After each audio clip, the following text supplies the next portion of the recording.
This is Kevin Marin, presenting homework chapter 6, example number 13. And here's the question. Write a function slope x1, y1, x2, y2 that returns the slope of the line through the points x1, y1, and x2, y2. So here I set up the function itself along with the slope formula, which is y2 minus y1 over x2 minus x1. This is the slope formula when given the coordinates of each of the data points, and what it does is that after it does the calculation for the slope formula, it returns the slope itself. And if we print out the slope for the given data points, we get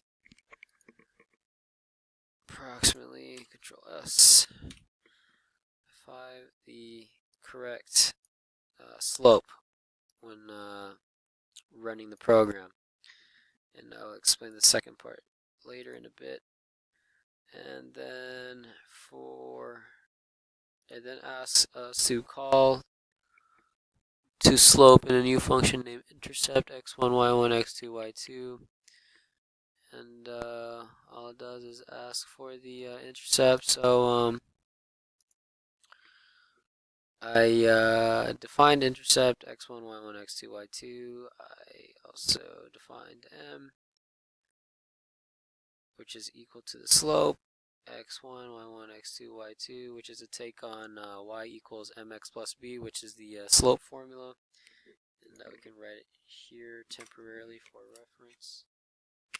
Second, y equals mx plus b as the formula. And here in this line of code right here is the y-intercept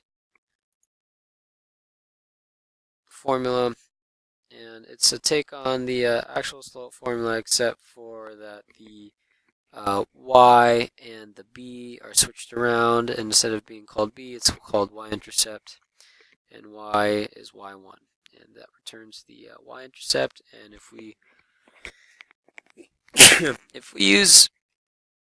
if we type in the test intercept data points, as you can see,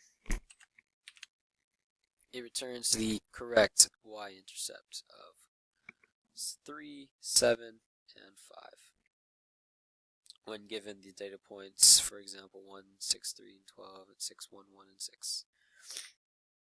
And that's it.